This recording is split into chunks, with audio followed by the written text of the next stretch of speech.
Does fear and anxiety limit your life? Interesting question. Think about. Today, my guest, David Stone, the author of the book Unsubscribe Anxiety, and opt out of the myth that worry is required, and taking charge of your own life. That's pretty deep stuff today. Next on the podcast, let's do this. Welcome to the No Sitting on the Sideline Dad podcast, a podcast about a journey of discovery and conversations about not sitting on the sideline of life. Let's get involved. Here's host Joe Foley. Welcome to the podcast, David. Thank you very much, Joe. Pleased to be here and happy to be chatting about this really important topic because so many people suffer from worry and anxiety, and they find it kind of crippling in their life, and it keeps them from attempting things that they could do and keeps them from reaching goals that they've set for themselves. It's funny because one thing I really stands out to me, and I'm just kind of like, I feel like it should start off with this one, is the cover of your book. I really like the cover of the book. People can't see it on the podcast, but the three kids jumping off the rocks into like, it looks like a lake or it could be the ocean. And it kind of says everything about the book, I think. Yeah, and we do love that image, and we chose it because I think it really embodies this idea that we want to live a life that is not encumbered by oh dear, what if, and the worst case scenario. And you see those three kids, and they're just filled with joy, and they're filled with adventure, and they say, no, let's do this. And I'm sure their mothers are all standing around saying, oh, no, what if there's a rock down there? And you'll put your eye out and all that kind of stuff. But that's what brings us down and stops us from taking those kinds of leaps. So one of my favorite sayings is your parachute can't open until after you've jumped out of the plane. And so we all look around life for all these guarantees. I want to guarantee that this is going to work. I want to guarantee that my finances will be fine. I want to guarantee that if I do jump off this rock, that everything will be fine. Well, life doesn't come with guarantees, and we have to provide our own guarantees by trying things. And yeah, sometimes you land in a bit of a sorry splat, but for the most part, when we all look back over our lives, the things we've worried about are far, far worse than anything that ever actually happened. There's a great saying that has been ascribed to Thomas Jefferson, and it said, my life has been filled with terrible, terrible events, most of which never actually occurred. Well, one thing I want to know, what is your story when it comes to fear and overcoming fear and self-doubt? Oh, that's interesting. And I want to make clear to your listeners that, in terms of credentials, I'm not a psychiatrist or a psychologist or anything like that, but I spent way too many years wrapped up in anxiety and wrapped up in worry and finding that it was limiting my life. And there's an interesting phenomenon that you discover in life is that the things that you tend to fear the most show up in your life. It's like you almost attract them to you. And my big worry was money. And I grew up in a household that was, I don't think we were poverty-stricken, but there were 5 kids and 2 parents, and the ratio of kids to income was not high. And I remember as a young kid, sitting once a month, my parents would sit around the kitchen table with all their bills, spread out, and scratching their heads and saying, oh, how are we going to pay this one? And so I kind of got this message that money's hard to come by, and that, if you're going to be rich, you have to either be lucky or crooked or something. And so I had this mentality that money is really, really tough. And I carried that all through my adult life, to the point when 10 years ago, I was 55 years old, I actually found myself homeless. I worried myself into homelessness. I was living in my car. It lasted about a month or so. And then I was couch surfing for a couple of months. I thought, my gosh, here I am. I've got 2 university degrees. I'm a smart person. How on earth did I end up here? And what am I going to do about it? And so I set out to find an answer. I said, all right, what is this about? Because I am the common denominator of all these problems. And it's easy, I could say, oh, it's the government's fault. Oh, it's this, my old boss's fault. But that doesn't help, because as soon as you start blaming other people and complaining about the situation, you give away your power to do anything about it. Because if you're waiting around for your boss or your spouse or your brother or somebody to solve your problem, and they may or may not be interested in solving your problem. Question: How did being homeless? I mean, being with your background and stuff. How did it make you feel inside? I just had to ask that question. Yeah, two interesting feelings. The first one is it made me. I wasn't angry at all. I was certainly humbled, but I was also filled with resolve. And I wasn't, okay, this is the end. I'm going to die in a gutter somewhere. It was, okay, David, here, you found yourself here. What are you going to do about this? Because this is absolutely unacceptable. And so it made me inspired and challenged and energized to change this thing. The other thing that it made me, and this was much later, but now when I look back on it, it might have been one of the best things that ever happened to me in my life, because it was this huge wake-up call that said, if you just go floating on down the river without, paying attention, you can land here, and this can happen to you. So it was a real wake-up call to take charge of my life and say, no, this is not how I pictured my life. This is not how I imagined myself landing up. So do something about it. So I really had those two responses to it. One was the energized, and the other was, this is a really good thing that happened to me. So I spent the next, I said, that's it. And I started going to the library, walking through and looking for books about how do you transform your life. And I started finding, some of the classics by Tony Robbins and Jack Canfield, and then there were other deeper things that I read. And I've spent the last 10 years, and I continue. I will be a student of myself for the rest of my life and learn what makes me tick and how do I work and how do I start changing things. And then from that, my life completely turned around, and it's really fantastic now. And I thought, I got to share this because so many people suffer from the same kind of thing. I had a question. Well, some of the things that I'm thinking about, like, what was going on in your mind? It's like, yeah, I can do that, or I can be better than this, but what was holding you back? Well, one of the big things that so many people suffer from is there's a phenomenon, they call it imposter syndrome. Mm-hmm. I'm not worthy to be this. I don't belong here. And I told you, I grew up in a fairly modest household in a rural place in Canada. And then suddenly, and by the way, I worked myself up. I moved to the U.S. in the early 90s and found myself, I was making six figures, a very healthy six figures as a marketing consultant. But I every once in a while look in the mirror and I think, who do you think you are to be able to do stuff like this? And what starts to happen is you start, self-sabotage starts to kick in. And you find yourself doing things that, okay, I've got this opportunity, but maybe I'm just a little too bit lazy and I don't get around. And then the opportunity slips through your fingers. Or you get some money in and then you spend it when you should have been putting it aside or saving it or, paying off any debts that you might have, to credit cards or something like that. You spend it on something because, well, I never had this much money before. I'm going to buy a new pool.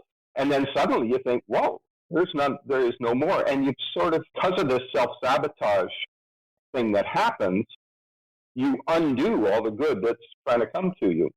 One thing I'm thinking about is like self-sabotage. Like, yeah, I'll get around to it, man. Being lazy about it. It seems like a part of a self-sabotage because you're really scared about doing it. So you're like, I'll do it later, or worried about it, or anxious about it. Absolutely. And, we all, when the person thinks about fear or anxiety or worry, we tend to worry about the negative things. We worry about failure. We worry about rejection, all this. But just as many people are afraid of success. Mm-hmm. Because what that does is it forces you to see yourself in a whole different light. We've all got this comfort zone. This is where I am. And if you fall below that, as I did, your self-image, You say, oh, no, I got to get back. And now I'm back into the image of myself, of, whatever the socioeconomic status is. But the same thing tends to happen if we start to get a little too above the image of ourselves. Whoa, this isn't me. I'm not the kind of person that makes big 6 figures, 7 figures a year. That's not me. And so you make sure that you get rid of that and get back to that image of yourself. And so what we need to do is adjust that self-image and start redrawing our image of ourselves. And that requires expanding that comfort zone. And we're all familiar with the comfort zone. Something you can relate to. We just recently got back from the National Publicity Summit. You were with other authors, and I was I was on the part of the media, and I can totally relate to that because my part of it is I was with the media, and before you met me, I felt out of place. Like, do I really belong here? I had a big imposter syndrome. I'm not sure how you felt about being with the other authors, and did you have any feelings about that? Oh, very much so. But because here we are, you and I, downtown Manhattan or midtown Manhattan, with all these movers and shakers, mm-hmm. and you look at yourself in the mirror and you think, "Oh, that's not who I am." All these other people, they're there, and they're the movie stars, and they're the financial magnates, and all the rest of these people. Who do I think I am? But one of the things that you start to discover is the more you meet other people, you realize they're just regular folks like you and like me. Mm-hmm. And if they can do it, well, why shouldn't I be able to do it? And I love to read biographies of very successful people. And I've read, I read Steve Jobs' biography, and that one really touched me because here's a guy that, nothing particularly special, but just decided, no, I want to accomplish these things. So, and every morning you wake up telling yourself, I can accomplish this. What's the next step to do? And sometimes you'll take, some of the steps will be backwards, but you get up and you brush yourself off and you say, no, I'm going to keep going because this is really, really important to me. And there's no reason why I can't.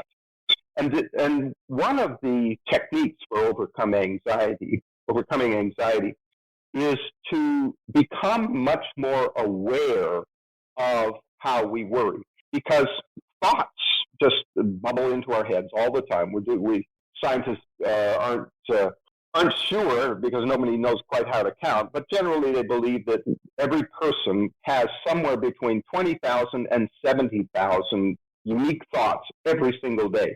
And they're just going on. Now I'm thinking about dinner. Now I'm thinking about my boss. Now I'm thinking about the kids. Now I'm thinking about the weather that's coming. On and on. And they just kind of come and go through our brains. We're not even paying attention. And it's the same with breathing. I mean, we all breathe about 25,000 breaths every single day. And yes, you can pay attention to your breathing, but for the most part, it just goes on without you even thinking about it. And with anxiety, one of the first things we have to do is start becoming aware of these anxious thoughts that we have. And so we have this, I like to call it this third-party observer. It's yourself kind of sitting on your shoulder, observing your thoughts for a moment, saying, oh, there I go again, worrying. And so in a situation where we've got imposter syndrome, what you want to do is sort of catch yourself. And yes, I'm sitting here, workaday me is sitting here saying, oh, here I am in Midtown Manhattan. What am I doing here? But then the observer me says, okay, there you go again. Now you're having this imposter syndrome. And I remind myself with my self-talk that, no, it's perfectly all right. All these other people also have worked hard to be here, also have established themselves as legitimate media person with a voice and an audience. People like authors like me, want to talk to you and want to get to know you.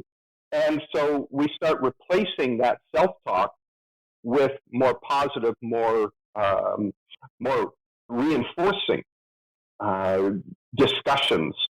And it's just a habit that we break. We're so much in the habit of thinking these negative thoughts, and our instant thing is, oh, what's the worst that can happen? That's a real one. What's the worst can happen? Nothing. Right. Nothing that's going to be bad. No, exactly. And then we'll refer it. Why don't we ask what's the best that could happen? Great people like yourself. Exactly. And, the doorbell rings, and instantly it's, is everybody all right? I bet it's the police coming to tell me that my son's been in an accident. Well, why wouldn't it be Publishers Clearinghouse ringing your doorbell to tell you with your $1 million check? Oh, that'd be But nice.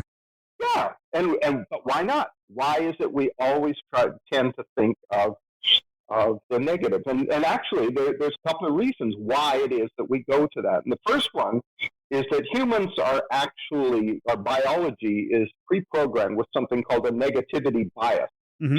The reason we have that is, in millions of years of evolution, and when we were still tramping around the savannah and watching out for saber-toothed tigers, it was really useful to have this psychology that instantly, if a movement was there, we instantly said, oh, that's probably bad, because it probably was bad.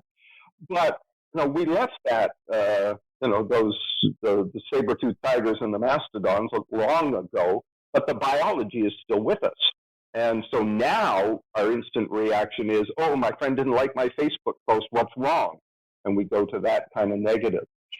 So that's the first reason. The second reason is that the world around us has trained us from birth to worry and to be anxious and to always think about the negative. When you were a little kid, your mother said, oh, now don't talk to strangers. Don't touch that. You'll get sick. Stop doing that. Your hands will turn green. And so everything that we said we wanted to do, we were told, oh, that's a bad thing. Now, when you're 6, walking home from school alone, don't talk to strangers is really good advice. Yep. When you're 26 or you're 56 and you still have this built-in fear of anybody that I don't already know, that's way out of hand, and it doesn't serve you well. Yes, true. I mean, it's I'm just thinking about a lot of things about overcoming self-doubt and the mental. It's almost like a mental garbage in your head. Yes. In fact, I call it head trash. And you got to take out the head trash. I think I've heard that before. It's a lot of crap that we've been building up over years and stuff like that, and getting in our brain, and it's not half of it's not true. Oh, absolutely, it's not. Let's take the news for example. Mm-hmm. I travel a lot, and I'm in airports all the time. And you're walking down the concourse in the airport, and there's all these TV monitors, and they've got CNN or they got Fox News, and they're blaring away. And here's, some announcer saying, here's what you need to know right now. I don't need to know it. No. There was a typhoon on the other side of the planet from you. You need to know this. Why do I need to know this? And now it's got me worrying about, my weather and everything else. And the interesting thing is, news people from hundreds of years, ever since we've been reporting news, have long ago learned that that negativity attracts eyeballs. Mm-hmm. And there's the stories that they lead with are the ones that are scary, frankly. When you study what's going on in the world, there is far more wonderful things, amazing things, positive things going on in the world than there could possibly be negative, but nobody listens to that. There's an old saying among journalists, and it says, if it bleeds, it leads. That'll be the headline. And newscasters, and so we're bombarded with this, and so we say, wow, the world must be a terrible place. There's fires in California, there's earthquakes here, there's hurricanes there, there's this government is being terrible. We got all this partisanship. We're just bombarded with this negativity, and and then we take it on ourselves, and we're trained to believe that the world is a horrible, scary place, and you've got to constantly be on guard, or else they're going to get you. Exactly. But one thing that I was interested in, I was reading a little bit of your book. I read a couple of chapters. I'll be honest, I didn't finish the book. One of the acronyms for fear, I don't know if you want to share that with, because I've heard another one before. The one I heard was false evidence appearing real. I forgot where I heard that from. Yep. It was another book I read, but yours was pretty interesting. I don't know if you want to share that. Yeah, if I can remember, it's fantasized events appearing real. And what it is we scare ourselves by the things that we imagine. Mm-hmm. So I hear a news story, and the news story says the Dow Jones Industrial Average fell 500 points yesterday. Okay, so that's the lead story.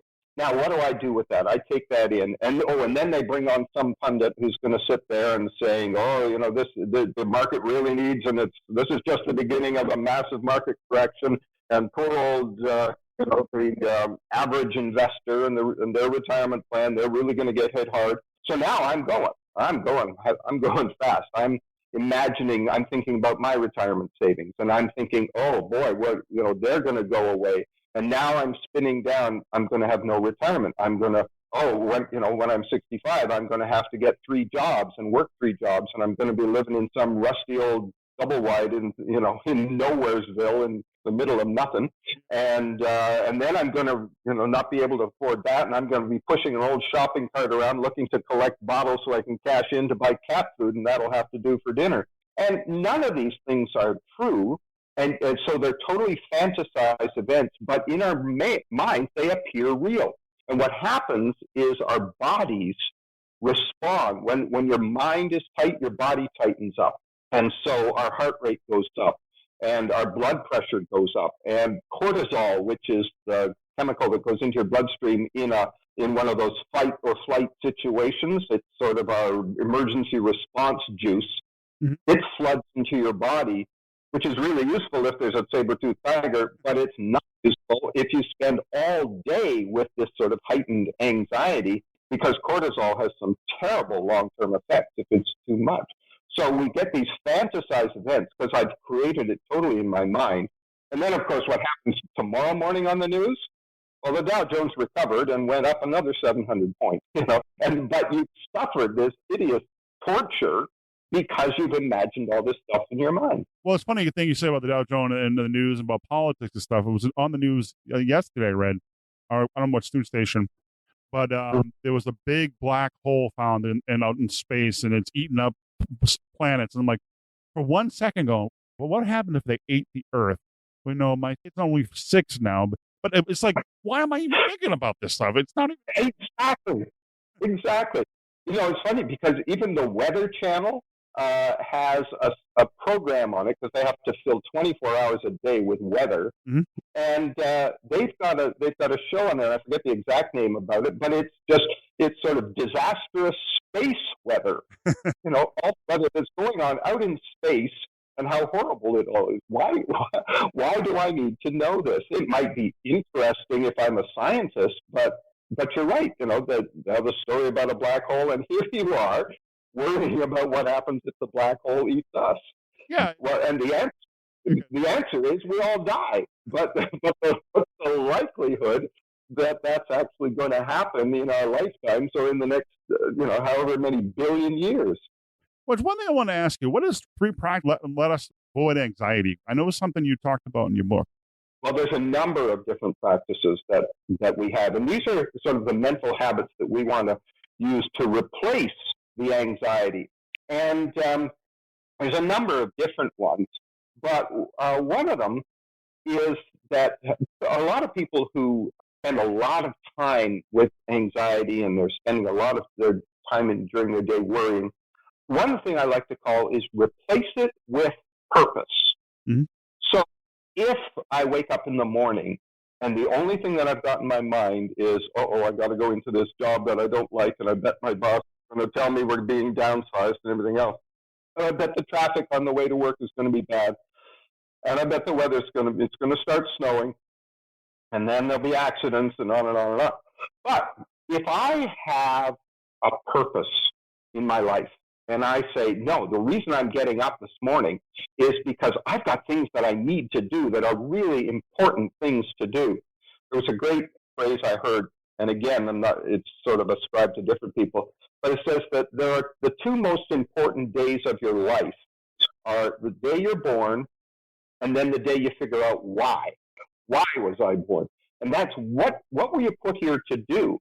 And if the only thing you were put here to do is, go out, make a paycheck, buy the groceries, pay the rent, repeat, then there's a whole lot of room for anxiety and worry to come in. But if you discover, no, I was put on this world to help people overcome hunger. I was put on this world to in Steve Jobs' case, to put a computer on every day, in every home. There's something larger than yourself that you're getting up for every day. Then suddenly there's no room for anxiety and worry because you're so overcome with this. No, I have this very important thing that I have to do. So that's one thing. And in the book, I talk, there's an extensive whole chapter on how do you start finding what that purpose is. Another technique that people can use is a technique I like to call instant action. Mm-hmm. So I suddenly find myself worrying. I live on the southeast coast, on the coast of Georgia. And every year from June to right about now is hurricane season. And the people around here, it's really funny because as soon as June comes around, as soon as summer starts in, and later summer especially, it's almost palpable, the anxiety that's in the air. Everybody's watching the Weather Channel and tracking, there's a low pressure area formed in the East Atlantic. Oh, no. One of the problems with hurricanes is it's a very, very slow motion threat. I mean, you see things coming for weeks ahead of time. In terms of preparing for a hurricane, well, there's some very specific things you can do.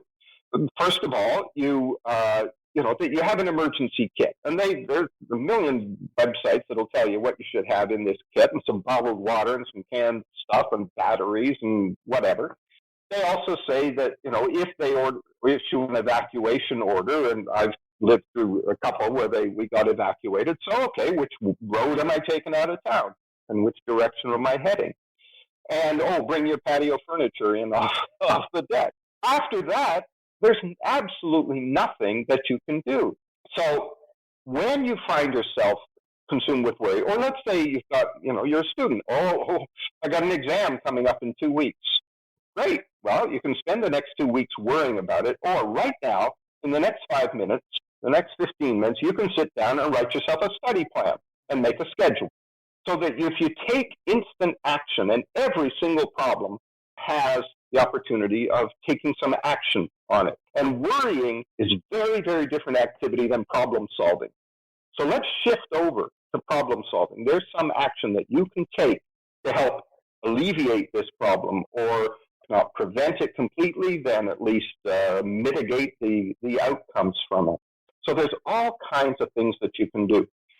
Third practice that I like, and I think total there's one chapter, 3 different chapters that have major ones, and then there's one chapter that has sort of new mental habits, if you want. But one of the new mental habits that I like is to focus on victories. It's almost like visualizing the end, or is that what you're talking about, visualizing the victory? No, well, that is one of them, but I'm talking about going backwards. Oh, backwards, in your life. Because all worry is I'm looking ahead. I'm thinking about what's going to happen that's terrible to me. But I'm consumed with this worry. What I want to do is go back and think about my life up till now. And we do this in a very structured way. So, for example, what are 5 things that you accomplished before the age of 18 that you were really, really proud of and that really made you feel good? Maybe you did really well in sports and you played Little League baseball and you got a home run one day or caught a fly ball. And you remember how good that felt in the moment. Or maybe you did, you aced a test at school. Or maybe you got picked to be in a play. Whatever it was. I remember when I was, probably was 10 or 11 years old, my dad had a garage full of old junk, and I pulled out the stuff, and I found an old lawnmower engine, and I built myself this little go-kart. And it was, when I think back on it now, is this rusty old thing held together by wire and stuff. But the thing actually ran, and I remember kind of bumping around the front yard, and the grin on my face must have been huge because I was so proud of myself. So, things before you were 18. Then things that went really well when you were first in college or when you first started your first job, just getting into your work life. And then we go through different periods. And then the last part of this is, all right, 5 things that happened last week that really went well for you. Because what happens is we start reliving the emotions that we had in those moments. And those emotions were self-confidence and self-esteem and happiness and joy and pride, all of which are the absolute opposites of anxiety and fear and worry. And so when we look back at our life, two things. Number one, we realize, wow, I've overcome every challenge that's ever been put in front of me to date. The fact that you're sitting here breathing today proves that there hasn't been a single challenge that bested you. Yeah, you might have been down on the mat a couple of times, but you got back up again. So the likelihood that this next one coming along is going to get you is pretty slim too. We think sometimes we may forget. I mean, we may forget in the time we're having or the situation in front of us. We forget all those victories. We forget all the times we were confident. I think we forget some of that stuff. We absolutely do. And that's why it's really important to go back and recall and remember. I like to encourage people to surround themselves with mementos of their victory. So if you've got, we've all got that cardboard box in the attic or in the basement that's got trophies from when you were a kid, your swimming trophy or something, put it up and remind yourself that you did this. We were doing a workshop not long ago because we bring this to people in workshop format as well. And we were going through this exercise of remember your victories. And there was one woman, and she was probably, maybe perhaps in her 50s or so. And she could not, for the life of her, remember a single thing from her youth that she said made me feel good. And she was just, she came in and she was just so tense and so wrapped up. So we coached her a little, and she finally remembered. She was on the swim team in high school, and she set a record for her particular stroke. And suddenly the look on her face just changed completely because suddenly she was remembering the feeling that she had in that moment and saying, wow, I am somebody who's capable of remarkable things. When you fill your brain with self-confidence and self-esteem, there's no room for worry and anxiety in there. Well, and then one thing is, it's interesting too, and sometimes like that we just forget, and it's really interesting about self-esteem and confidence. One thing more I want to talk about is some of the services you offer, some of the, like you said, workshops and stuff like that you offer for people. Yeah. Oh, thanks for asking, Joe. I appreciate that. On our website, which is i-fearless.com, and you got to put the little hyphen in there, the letter I, then the hyphen, and then fearless.com. Anyway, we are, we've got a whole bunch of things. We are just in the process now of preparing an online course with this thing. So it's going to be a 7-week course that will go much more in depth. And, yes, you can read the book, which is great, and I encourage you to, but we have the online course. We're also just launching our YouTube channel. And what we're going to be doing is posting 5 new videos every week. They're short little ones. Each one will have a little bit of a tip on overcoming anxiety or getting worry out of your life or bringing more happiness into your life and contentment. So we've got that. We do offer workshops, and we've done a couple up till now. We're just getting started with that. But if there's anybody, if there are any groups that say, my group or my business, my office would benefit from a half day or a full day workshop on overcoming anxiety, then we offer that as well. So we're looking to expand as much as possible the ways that we can get this message out there because it's so important and so many people suffer from anxiety. And, as much as anxiety and worry just feel crappy, I mean, those are some of the worst emotions that we have in terms of how bad it feels. In my opinion, the even more tragic side of worry and anxiety is how it holds us back from achieving what we're capable of achieving because we don't have the nerve to step outside that comfort zone. We convince ourselves before we even try that, I wouldn't be able to do that. No, that's not going to work for me. What a tragic loss that is, because we've all got so much incredible potential, and yet we don't even we're our own worst enemy. We stop ourselves before we've even had a chance to try it. Where can they connect with you, and how they connect with you if they want to ask questions, or we just talked about your website, but do you connect you through email or social media? Oh, absolutely. Yes. As I said, we've got a YouTube channel, which is I Fearless TV. Mm-hmm. And there's no hyphen there. It's I Fearless TV is our YouTube channel. No, did I get that right? I Fearless. Anyway, but we're on Facebook. We're on Twitter. We're on Instagram.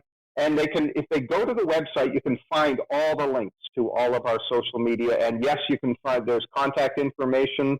They can email me directly. I'd be happy to engage with people. My direct email address is david@i-fearless.com. I'd love for people to connect and be able to help them get over this, because as I said at the beginning of our conversation, I know what it feels like to be just so racked with worry, and then we're worrying about worrying. Oh, I'm worried that I'm worrying too much. But I did find a way to overcome it, and it's not medication. I don't want to be popping pills, because all that does is hide and cover up the symptoms. You know, I'm anxious. Okay, let's dull your brain so you're not anxious. No, I don't want my brain to be dulled by prescription drugs. I want to live my full potential, and you can do it. Now, one thing I should make really clear, Joe, and I think this is very important. I really recognize, and at I Fearless, we recognize that there is genuine mental illness that certain people suffer from, and that brings on anxiety and depression, and that genuinely does require medical intervention and prescription drugs. That's not what I'm talking about. I'm talking about us normal folks who are otherwise perfectly capable, but then it's just too easy to turn to, some kind of Xanax or Prozac or whatever they're going to prescribe to just dull, the feelings. No, we can do better than that. It's not necessary. Well, thank you, David. Thank you much for being on the podcast today. All the links will be in the show notes today, and I really appreciate you, sir.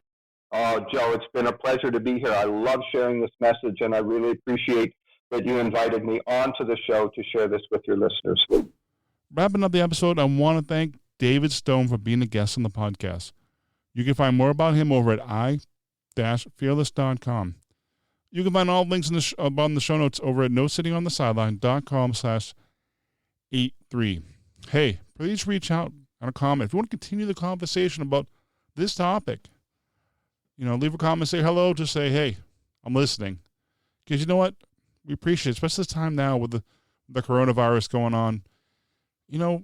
Continuing the conversation in community is kind of important. So we can keep, because you know what? We want to know, hey, I'm out there. I want to talk. It's important. You probably heard a lot about the coronavirus. There's a lot of things to think about over the next few weeks. Yes, yeah, you can be worried about things, but I don't think we'll all get through it. We'll get through it.